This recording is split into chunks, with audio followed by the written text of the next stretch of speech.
আগরতলা শহর জুড়ে নিত্যদিনের যানজটে নাজেহাল নগরবাসী। অফিস, আদালত কিংবা স্কুল, কলেজ যথাসময়ে পৌঁছানো যেন এক বিরাট চ্যালেঞ্জ হয়ে দাঁড়িয়েছে। দীর্ঘক্ষণ ট্রাফিক জ্যামে আটকে থেকে ক্ষোভ বাড়ছিল সাধারণ মানুষের মধ্যে।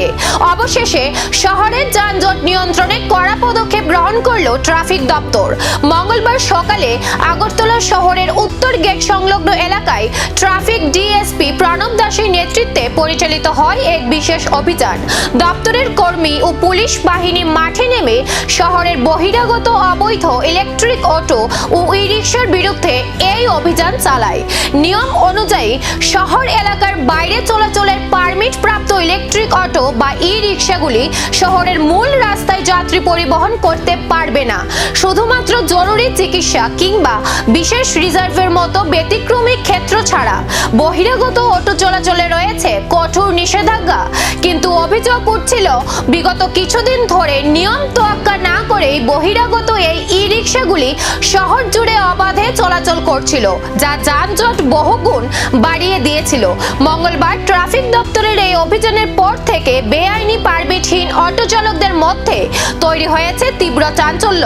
ট্রাফিক পুলিশের তরফে স্পষ্ট জানিয়ে দেওয়া হয়েছে, শহরের ট্রাফিক ব্যবস্থা স্বাভাবিক রাখতে এবং যানজট মুক্ত আগরতলা গড়ে তুলতে এই ধরনের ঝটিকা অভিযান আগামী দিনেও জারি থাকবে। মূল লক্ষ্যটা কি? আজকে অভিযানটা বিশেষ করে যে ইলেকট্রিক অটোগুলি, পঞ্চায়েতের অটো, শর্ট পারমিট অটো যেগুলি আছে, মানে আউট পারমিট অটো, ওইগুলোই এগেনস্টে আমরা আজকে মূলত ট্রাফিকের অভিযান।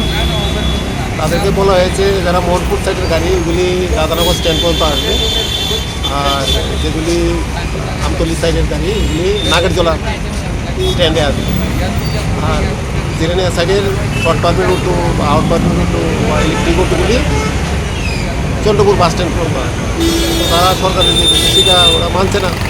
তার এগেনস্টে আগরতলা শহরে তো প্রচুর অটো হয়ে গেছে না, যেগুলি এক্স রোড ছিল সেগুলি কালার করা হয়েছে, কিন্তু তা সত্ত্বেও তারা মানছে না। তাদের এগেনস্টে আমরা অভিযান, আমরা প্রচুর গাড়ি ঘুরছি রিসেন্টলি। তাদেরকে বলার করে তাদেরকে ফাইন করা হচ্ছে এবং তাদের গাইডলাইন কীভাবে কতটুকু আসতে পারবে, কোন গাড়ি কতটুকু আসতে পারবে, কীভাবে আসতে হবে শহরে। প্রথমত শর্ট পারমিট অটো বা আউট পারমিট অটো আর ইলেকট্রিক অটোগুলি আছে, যারা মোহনপুর সাইড থেকে আসবে বা আমতলি থেকে আসবে বা জিরানিয়া থেকে আসবে, তাদের যে সীমানা, নির্ধারিত সীমানা অতটুকু আসবে, কিন্তু শহরে ঢুকতে পারবে।